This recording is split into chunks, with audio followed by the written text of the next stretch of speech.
Well, welcome everyone. We're really excited to have you all here tonight. There are three wonderful poets that we were planning to have. One can't be here tonight, but it's especially neat because they're sort of three generations of poets, as I understand it. They each studied Peter Filkins with Lawrence Raab at one point, and then Pragita Sharma with Peter Filkins at one point. So we're kind of bringing it home full circle to hear from all of them, which is really, really cool. So Pragita can't be here tonight, unfortunately, but Peter is going to read some of her poems. So first, I'm just going to introduce Peter and Lawrence. But first, if this is your first time joining us, this is, I think, our 5th or 6th event in the Grolier virtual poetry reading series. We started doing it back in November or December when we realized that we were really missing the readings and probably couldn't do in-person readings for a while. And it's been a real hit, and it's been nice, and it's allowed people from all over the world to kind of join us that might not have been able to join us otherwise. So thank you for being here, and you can follow our website. We have readings about every 2 weeks, but we have more coming up in May and June, and we'll announce our calendar for the reading schedule for the next calendar year, hopefully soon. So welcome.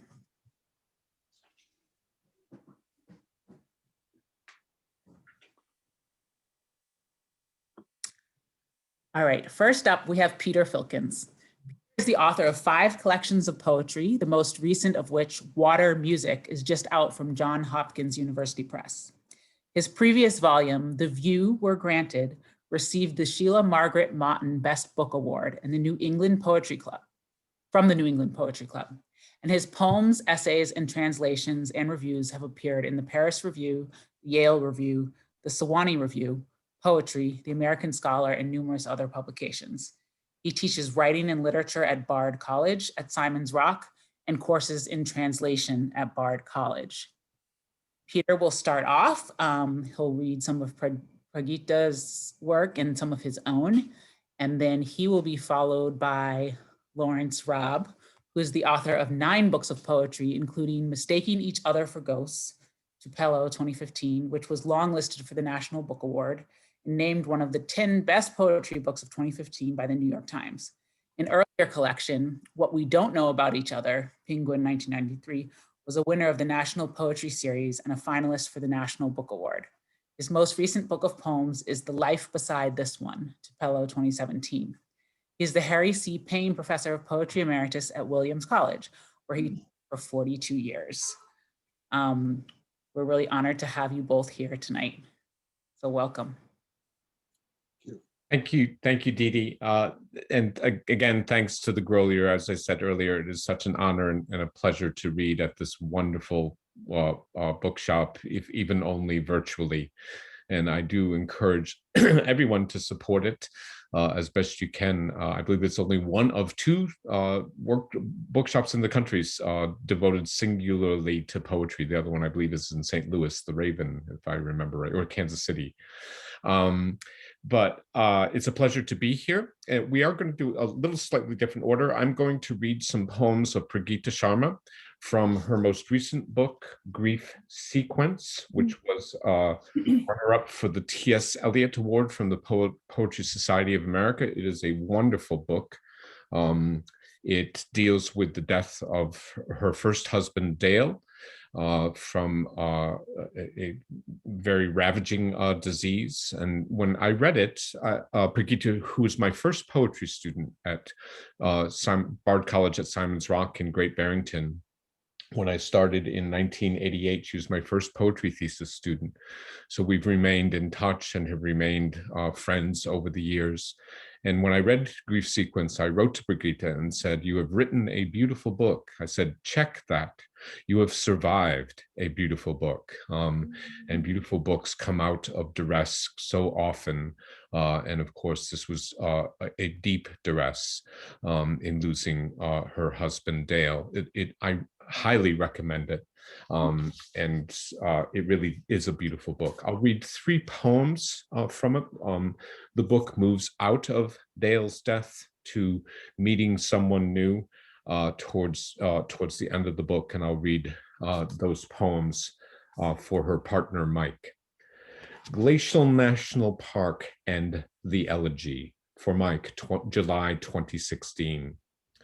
After Dale's sudden cancer, his body wasting swiftly to death, I didn't believe in love or beauty, or my ability to write poems, and my grieving turned into a sequence of writing, hostile little elegies in solitary sittings. Elegies ceased being elegant. I guess I was trying to understand the shape of a new sorrow in its deep recognition, how easily it has foraged for my marginalized hungers that felt legitimately nullified.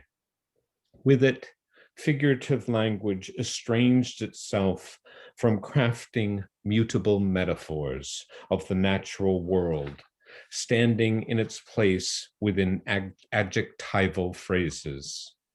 Landscape, though permissible, seemed to only swell around retaining rivers beneath me with a grave distance as bodies ensued to ashes.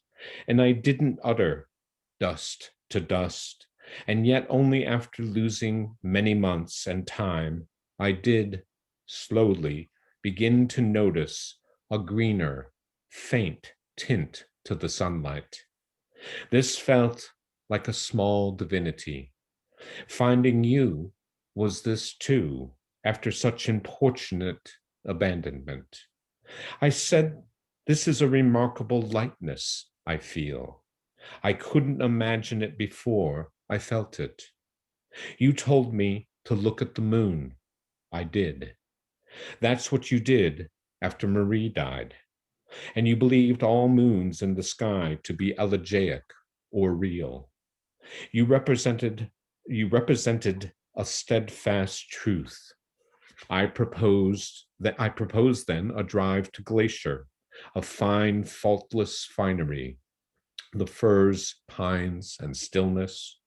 We drove up, higher than I expected, up the steepest corners and edges, and I looked out at spring's sustenance, an earthwork of forest trees, scored in majestic columns, bedded and wooded, coated with needles, fully medicinal, a simile of shedding, of giving over the live forested body to its eminence, of the mountain's height, its splendor drop because of its scarce quality. I feel hesitant to look out, but for descriptors, the rounded grass tufts near the car grates, then a hell drop, a belt of green, stones and gravel and gray peeking through.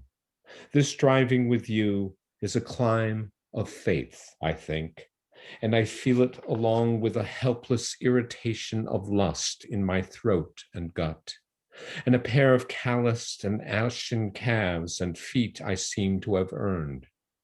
You helped me through a dry summer, fall, winter, and now summer. 10 months after he died, he and I, all these years, had never gone, only near it to Flathead or Whitefish, to fireplace lodges tucked away. I brought you to the weeping walls. After you drove still farther, we turned around. When I threatened fear of heights, I don't know how to celebrate 100 years this high up, but you do. And you visit a winding high up with me, your glasses cocked on your head, a strange visor of blackish hair, camera chest centered, erect lens outward but modest. 2 circles looking above my direction at the field of bare grass, with its white stalks and awkward loomed light. I was unable to get out of the car at Heaven's Peak because the sublime was frightening, but I crawled around the side and peered over, and I knew I would never use the word heaven to describe anything I saw of death, but I needed to see beauty, understood in a scrap of its light, and not be afraid of it taking me with it. Along the way, I had seen him disappear into illness. I must hold you where I can see you clearly, and never plow the hard-won truth of pitching death and flinging its burden into spaces.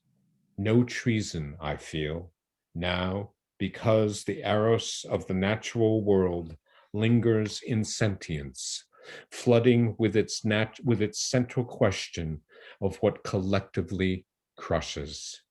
I held on to the silver bumper of your car and clutched your hand because it was your hand, and you too were silvery, behind frank light and squinting to see into a camera's moon, a lingering present tense we just gave ourselves over to, lifted to frame its blue course, a formal sky of imperturbable clouds, of unambiguous secularity. We take a simple walk by the car now. Then 2 prose poems. I should have said earlier, Brigitte has published 5 books of poetry, and Grief Sequence is her latest. And she teaches creative writing at Pomona College in California. 2 shorter prose poems. I come so together where you are. I had a gentle touch to give you, and it took me many months to recover it. It's because death mediated, not just my beloveds, but what made you also widowed and deeply solitary, keeping you out of yourself in some way, I felt, beloved by otherworldliness. You had been loved deeply by another who left you permanently. I felt this upon our first meeting, when my love was alive and yours wasn't, and you had a darkness of such. After his death, I had to travel by Boeing from Missoula to Seattle. You picked me up from the airport when I had ashes in hand, and you let me write to you when I was in India, putting his ashes in the Ganges. And you let me tell you about my cousin's death a month later, who was with me at the Ganges, and he too had darkness. But you let me imagine my late husband was in on everything, including ushering my cousin to rest, even though you are an atheist, and so am I in many ways, even though I do come so together where you are, and will do this every day, if you'll let me. I come gently with all my unconscious troubles packed, and I listen to every 70s light song for the messages of discovery that draw us away from the unconscious guilted grip and faulty trap, and make me serenade into and out of the halts of beholding you, for you to recognize the sound and reasonable influence of the widower hero you are. Abide.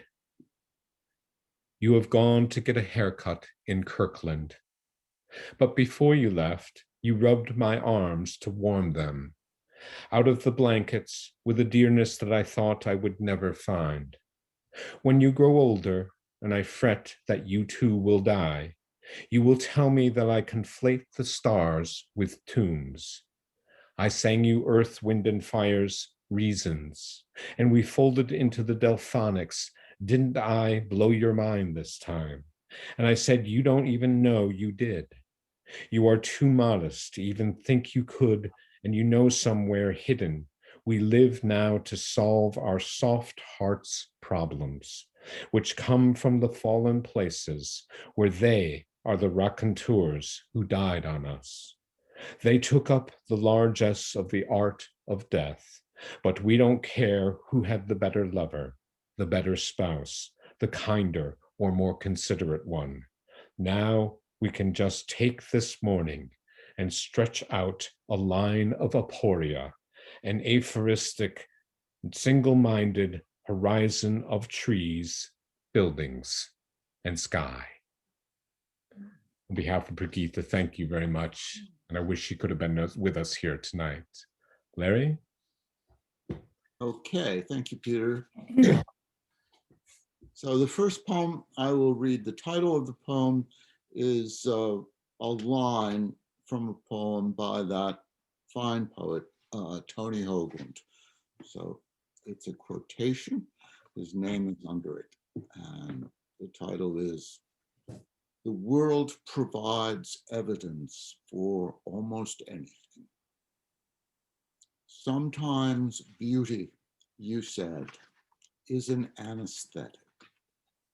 That morning, ponderous clouds were all there was of the sky. I watched their dull progression and felt what I had expected to feel reading your obituary.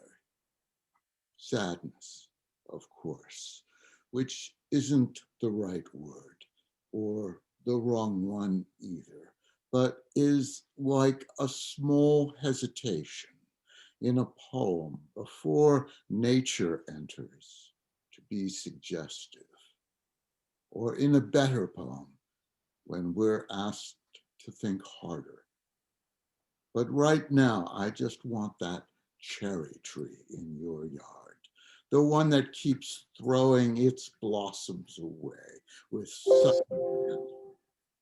And I want the drowsy mumbling of bees, and later the surprise of stars turning into books on a high shelf, after which the moon rises from the sea like a bronze shield in an ancient story about voyages and battles, love and tribulation, a story in which death is capable of grandeur, or once was, but still should be more than absence, should be an arrow driven through that shield into the heart, should be that body grasping its sword and for a moment refusing to fall.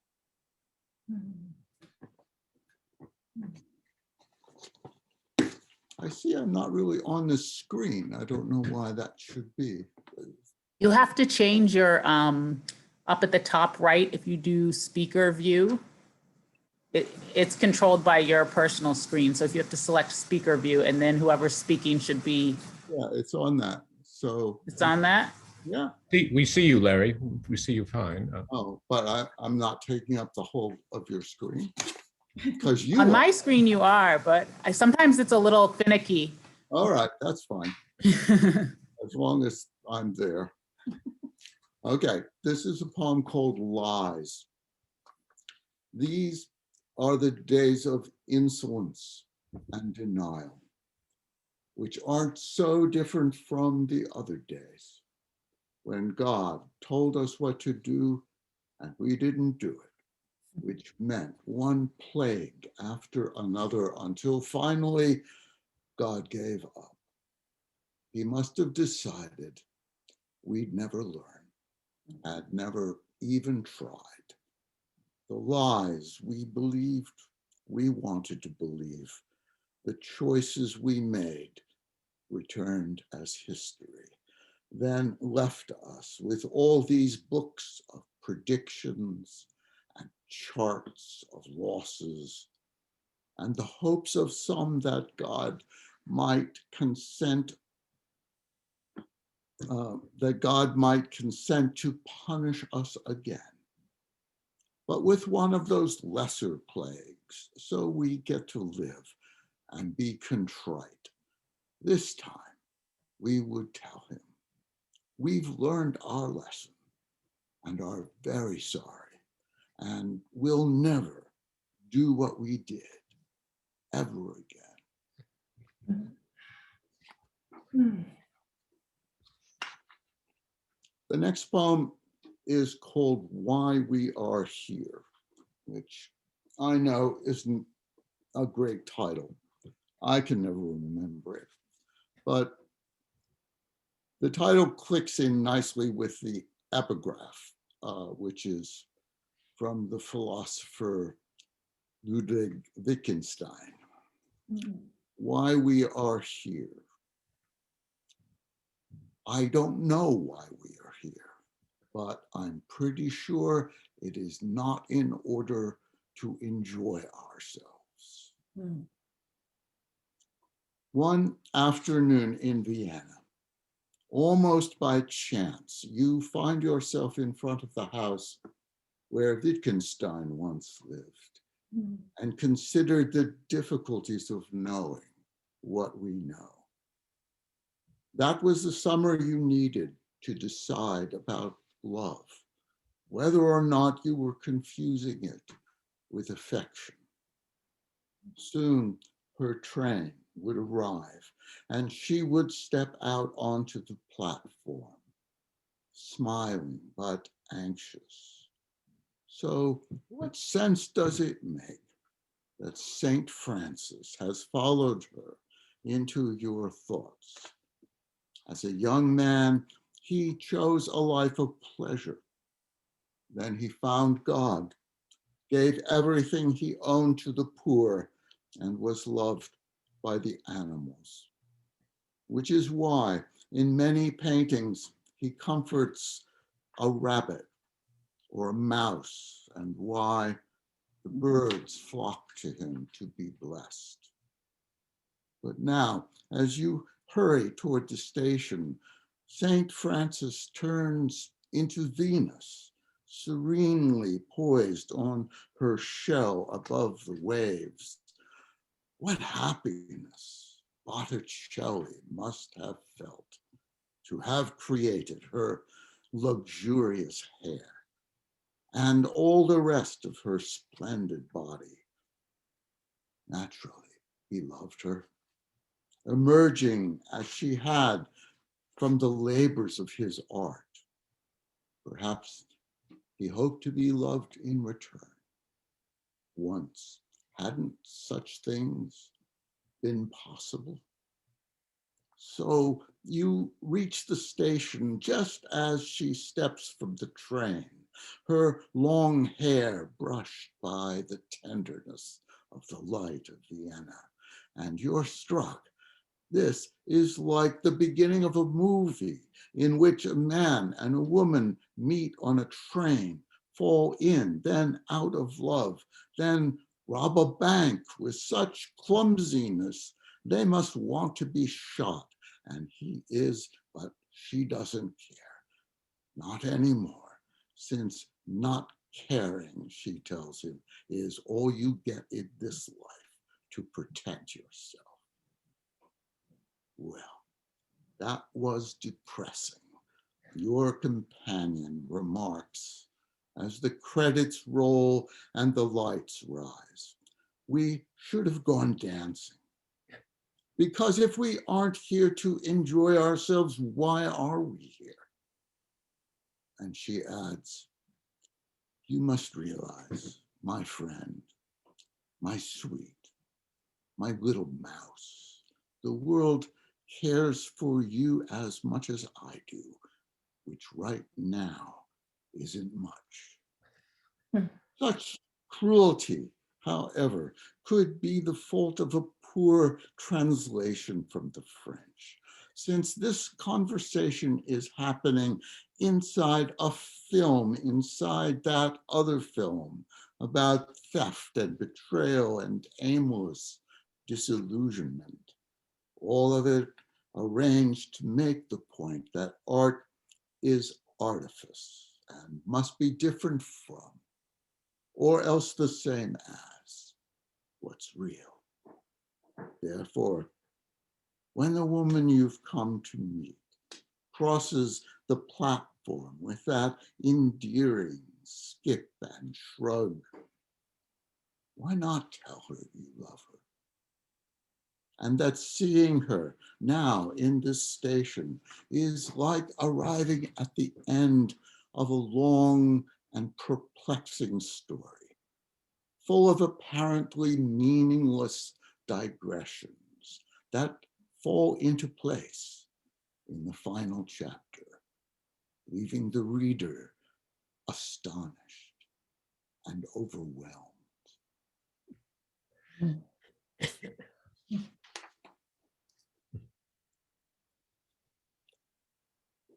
In the earliest days, the title runs into the first line. In the earliest days, death and chance were brothers, and suffering didn't turn anyone into a better person. What happened, happened. The sun vanished and returned. For a while, everybody was more afraid than usual. Perhaps this was a sign, but of what? No one had yet learned how to wonder about such things. All of the world was only itself. So the night must have been magnificent in its loneliness, and the dawn a kind of rapture we can't imagine.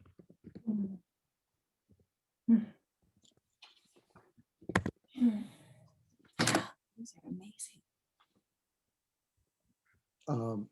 This poem is called A Children's Story, and it began its life as an actual story that I wrote with my grandson Noah. It took us about 10, 15 minutes to do it with illustrations, and then we had dinner. Much later, or sometime later, I came upon it and I thought, well, I could do something with this. And this is what I did with it. It's, well, a children's story. It's in 4 numbered sections. 1. A man was walking in the rain when he found a dog. He took the dog home. The dog was glad to be out of the rain. The man gave the dog a bowl of water, and the dog fell asleep by the fire. Then a boy knocked on the door and asked the man if he'd seen his dog. No, said the man.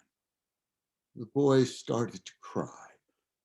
Okay, the man said, I have your dog, but right now the dog is sleeping. Why don't you wait for a while? No, said the boy. It's late and I have to go home. 2. The man stood on his porch watching them leave. He wasn't sure how to feel. A bird flew down and perched on the railing. Listen to me, the bird said. That boy just tricked you. His dog really isn't his dog. The man found the boy and took the dog. The boy started to cry. The man said, you're not going to fool me this time. 3. On the way home, a wolf came out of the woods. The wolf said, that bird was lying to you. Why would a bird do that? Asked the man. Nature is all deception, replied the wolf. Look at me. I'm not going to eat you. I just came to tell you the truth. The wolf headed back into the woods, and the man and the dog went home. The dog fell asleep by the fire. 4. But the man kept wondering, who should I believe? What should I do? Pay attention to me, said the fire. Everything I touch, I have to destroy. What kind of answer is that? Asked the man. But the fire had said all it wanted to say. Then the dog woke up and went over to the man and sat down beside him. "Look at me," the dog said, without speaking. "Look at me, and I will tell you, I will help you understand." The man stared into the dog's eyes. "You will never know," the dog said, "to whom I belong."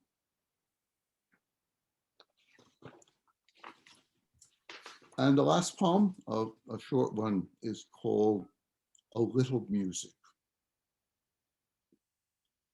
Then it seemed that all of the poems about death had been written, and all of the poems about the future had finally exhausted us with the truth of their lamentations. "What is left for me now?" the poet asks, still hoping to give someone the chance to walk out into a meadow of improbable beauty, or through the streets of an ancient city, the windows open, the murmur of voices mixing with the murmur of the sea. This is the moment the poem wants to leave us with. The men and women of that place lying in each other's arms as sleep offers them its consolations, and a little music arrives from far away. Peter? Thank you, Larry. It's such a pleasure to read with you, and the poems are just lovely. I've just so enjoyed them. As you know, I'm very, very fond of the Wittgenstein poem, even though I can't remember the title either. But the epigraph is terrific. And again, it's great to be here at Grolier.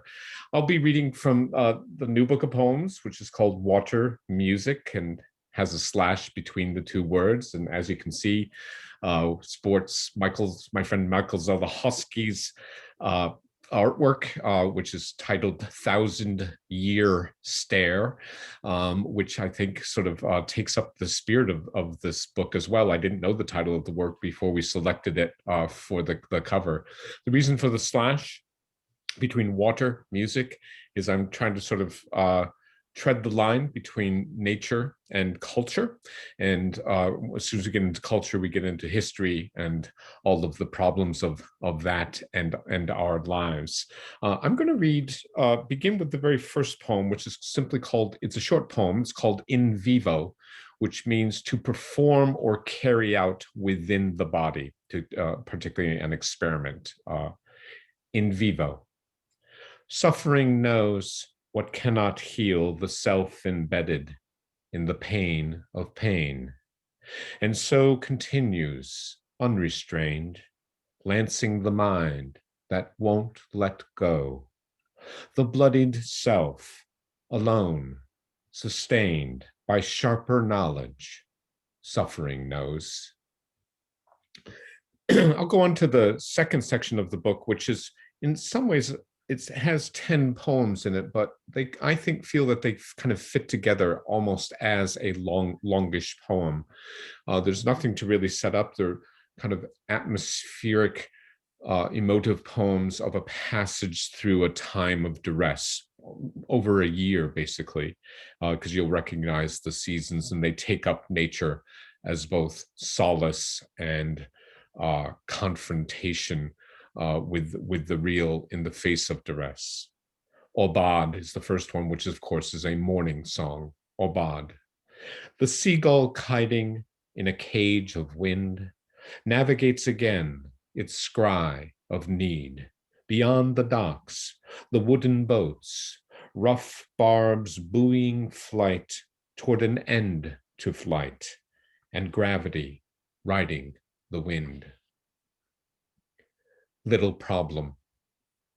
Longing, we say, and by extension, imply duration we cannot stay, caught as we are somewhere between the all apparent and what we've seen of storms, of harbors, the wind-chopped bay, laced with whitecaps like macrame, slow to unravel and tattered seem, knotted with longing we cannot stay. Ashore, and this has 3 sections with a little subheading that I'll read as I go through the poem. Ashore, map. Where are we going? It isn't clear, since where we are is already here. Where the far shore is a bit more near than first expected, or was made clear by starlight, guiding the course we steer blithely upon the cusp of fear, of never knowing that it's clear where we are going is already here. Survey. How deep is the lake? As deep as it gets. Who dammed the river? Nobody yet. Which way runs the current? Both east and west. Can you swim in it? Try your best. Has anyone ever drowned? A few, not all. Are there any fish in it? Large and small. What is its name? Kettle in Mohegan. How long has it been here? A day and an eon. Does it ever freeze over? Absent the sun. How long have you lived here? The water flows on. Census. Fishermen on the lake make no mistake and cast their lines ashore. Fishermen on the shore want something more and strike the hidden middle. The wide water waits, mysterious and calm, its depths built for drowning, its surface always level. Willow. Amid the toss of light that rakes the rust of oak, pearl gray cloud cover bellying rain, the willow lingers, pliant with weeping that is not there, and yet is what we know it by, among hemlock, among ash, beside the lake water that laps the rocky shore as a heron unfolds its pageant slate above the surface, rippling bruise. Rain. Falling and falling cannot be a curse of becoming the blight of day. Aqueous, free to trample hay cut for winter or left to rot, fields, ferns, fog-bound weather, perpetual as air or an Ararat. Solstice. That on this day of winter dark, rain impelling the ribbed coppery flash of oak leaves, the year should end and compel the mind toward the gravity of pines, tremulous with wind, hail, blast, and a moment marked as the sun draws farthest away from the earth and seems to pause before returning. Nadir. Out of the air embodied, settles as flurries down laden streets, soft declamations of silence unhurried, earthward their journey, emptied of wind, lake ice contracting its vice of cold, murmured music on which we skate. Narcissi. Forced in February, 6-petaled stars crown these airy, tall columnar stems, inclining their heavy heads, weary, pining for a death attended, not by the tremor of papery husks, but starlit verdure at winter's dusk. Credo. Never complain, the jonquils say, blousy with breeze they cannot hold, and the breeze itself, saturated, cold, dispenses torrents a black cloud drained to quick exhaustion, and the marauded plain of jonquils blazoned, never complain. And the last nocturne. Suffice it to say, the full moon's hard light exposing the ambush of sea, invading the harbor, cannot know the concerted blast that cripples an elm to a stack of limbs. Suffice it to say, and say it to praise the burnished horizon, its collar of rust, suppliant above the sea's reckless glitter, these meager stars piercing the scrim of moonlight proffered, its silver, its peace.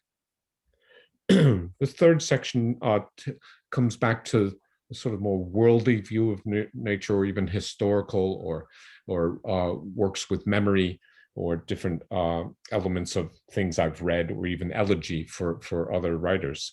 This is a poem written in Ireland when I was on a writing residency a couple of years ago. I don't think there's anything to explain about it. It's about a piano, and it's titled Soundboard.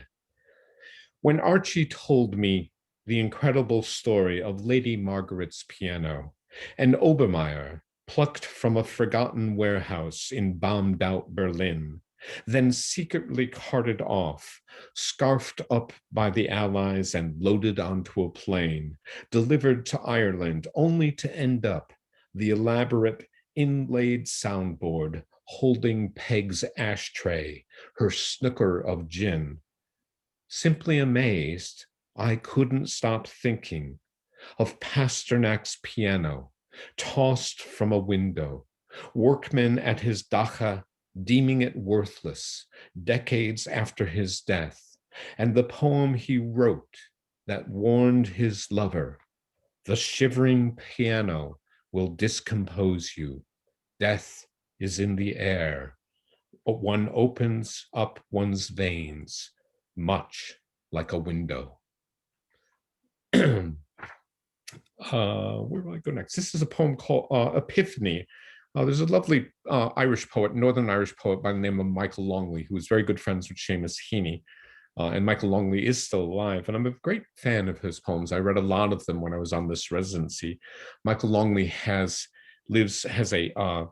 a summer house in a place called Carrigskeewan on the western shore of Northern Ireland, and I mentioned that in the poem itself. Simply called, I woke up one morning with the first line of the poem in my head after having read a lot of Michael Longley, Epiphany. I wish I could write like Michael Longley, flower besotted at Carrigskeewan, where the birds' winged monikers still hover, chiffchaff, wimbrel, curlew, sanderling, near tide pools awash with otters, foraging mollusks and snails, to the peep of plovers, skittering sea reach on slick-back sand. And not this grab bag of eagles, muskrats, the heron's slate stillness unbending to strike, quick as a thought, the length of pickerel, now threading the dark of its S-curve gullet, a wad of cash in an old crone's bedroll, the heron a woodcut, motionless epiphany. I wish I could write like Michael Longley. I did send it to him, and he did approve. He recognized that it was an homage. It was not making any sort of fun of Michael Longley, which I wouldn't dare to do. This is let's see where to go next. I want to read different poems. Yeah, this is a poem called Arrowhead. I live in a lake here in Western Massachusetts, and as a little boy, I've lived here my whole life. And as a little boy, we found arrowheads at the edge of the lake, and it was, which of course is evidence of an entire civilization imbued in this landscape, which of course, sadly enough, is no more. And so I have one of these in my desk, and chose finally to write about it, to try to sort of imagine my way into that past, to pay honor to it. Arrowhead. Flint point planted in moraine gravel, each beveled chink a milk gray ghost. Mohawk? Mohegan? There is no nation to water's chuffed, sun-voweled surface, or the indolent trout, ashine and spotted, as an arrow aims, shoots, pierces, wild hunger gutted in the silver sheen of limp, wet fish, the chalk dry taste of history in the arrowhead that lies askant my narrow desk. The last section returns again to the quotidian and to the natural world, but I think in a more, it carries an epigraph, that section. If there is not another life, there's at least another way to live. And I will end with a poem called Writings. Swallows at daybreak, pure in violet sounds, the flit and splutter of their antic rounds across lake glass, dipping their tails mid-flight and lambent, translucent inkwells left pooled and pooling toward the outer shore, a water-pocked trail, their signature. Thank you very much. And thanks to Brigitte and thanks to Larry and the Grolier Bookshop. And we would be happy to take questions. Do not be shy. It would be great to hear from anyone, whether through the chat or in person. We've also put a link in the chat to a bookshop reading list for tonight's reading, where you can purchase Peter, Lawrence, and Brigitte's books online through Bookshop. The intent, I want to say again, the intent of tonight's reading is, this is 3 generations of poet teachers reading, the intent to read together, I being Larry's student and Brigitte being mine. And there are people on the call tonight who I shared poetry workshops with Larry Raab at Williams College many years ago. It's a pretty special, pretty unique kind of thing. And I cherish Larry's friendship, and he's always there to respond and hear poems when I share them, and likewise. Well, thank you, Peter, and I'm very happy to have this opportunity to read with you through the Grolier, which is a bookstore I've always liked. Which we've never read a full reading together, Larry, to my knowledge. Have not, so yep. This is the first time, yeah, a long time.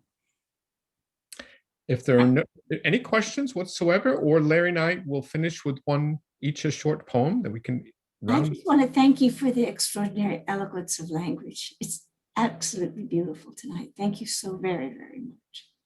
Thank you. Thank you. I would love to hear about your first class. Was it at Williams, your first class with Peter's first class with Lawrence? Larry and I came to Williams together. He was a first-year faculty member, and I was a first-year student. So it was poetry work. And our friend Gwen Sullivan, who's on the call tonight, was in that workshop. And there at Williams, I met Steve White, who's on the call tonight. We all worked on the literary magazine of the college together. And I remember, the whole workshop, all the people within it, not necessarily the names, but I remember their faces very vividly. And I do remember people like Gwen and Steve, who were good friends at the college. So it's a nice kind of— That's wonderful. Yeah. Larry was a very caring, thoughtful reader and teacher. It really mattered. You knew that writing poems mattered in an important way, and you carried that. I've carried that through my whole life. I know that, and I hope I passed it on to Brigitte, and I think it shows in those poems of hers as well. I love that. 3 generations. I was wondering if you remember what Larry assigned to you, the first assignment. That would be time. Maybe he remembers. No, but I do actually. I can say something. You asked us what to say what our favorite word was. It was not really an assignment, but it was the start of a class. And I remember my word. I remember my word, which What was was it? airy, Aerie, as the bird's nest, or position. Always going for those fancy words, huh? I was, I think one of the first assignments that I would often give was to write a poem based on a painting of your own choice. And that was always an interesting assignment. I've been writing painting poems ever since, as you know. There you go. Shall we close out, Larry, with a poem? Does that make sense to folks? Anyone have Sure. any? Yeah, Sure. that was your last chance. Yeah, Larry, go ahead. Go ahead. And or shall I read one? No, Larry, go ahead if you want. Okay. So this poem is called "The Beautiful Afternoon of Chance," and it has an epigraph, which is a line found in a fortune cookie. I didn't find it. I don't know now where I got this from. And it doesn't sound like a line that you would find in a fortune cookie. So perhaps it's a made up line, a false fortune cookie line. But here it is. And so you will take it as a fortune cookie line that leads through into the poem designed as other possible fortune cookie lines. The beautiful afternoon of chance. Alas, the onion you are eating is someone else's water lily. The tree you are watching is someone else's piano, or his horse, or the horse of his neighbor. A friend you had almost forgotten will soon arrive from a great distance. Let the table be set for the marvelous lunch. Your luck has changed completely, but you should make more time to be surprised. Tell someone who is standing alone the next thought that enters your mind. Frequently, the unexpected will reward you. Frequently, it will not. So, let the joyful dishes appear, the onions like water lilies, the chestnuts like horses or music or snow. Nothing is beyond repair. Give a kiss to whoever is sitting beside you. How can there be a beautiful ending without many beautiful mistakes? Over to you, Peter. Ray, I have another one chosen, but I'm going to read a painting poem. Why not? This is Claude Monet in 1917 painting his water lilies, which I just heard in Larry's poem, while his son was serving in the trenches 50 miles away, and he could hear the bombardment on the trenches. The last word of the poem, I must say, is son, but it's S-U-N, not his son. And that's what Monet did during the war, was paint the great water lilies series, which he then donated to the French state following the war. Water lilies, Claude Monet, 1917. Meanwhile, he painted them, lilies floating on the surface of a pond he'd constructed for the pleasure of the eye, and motifs to paint. At century's end, the new one begun with multiple explosions of carmine, coral, white fleshy flowers against the backdrop of a subsurface blue with distances. The sky stretched out upon the watery calm, where a cloudy puff would later be captured by his brush in motion. Each day in the studio, another one spent to the echo of guns, bombarding the trenches, pummeling the Somme, erupting in billows of char-black smoke beyond a horizon no longer present, but subsumed, erased, immersed as he was in the flux of light on water, flowers astride turbid shallows beneath a willow, and its weeping, our only perspective in a lost world, lost to bottomless translucency, the eye that sees it, and the intractable sun. Thank you all very much for being here tonight. This is a lovely, lovely evening. Thank you, Larry. Thank you, Grolier. Beautiful evening. Okay. Thank you all for joining us. Thank you, Peter and Lawrence, and give our regards to Pragita. I will. And we hope to see Thank you you. all back for the next virtual reading. Take care. Okay. Cheers. Bye now. Bye, Peter. Bye, Larry. Bye. Gwen. Glenn. Bye, See you Steve. later. Steve. Bye. Bye, Steve. Bye. Thank every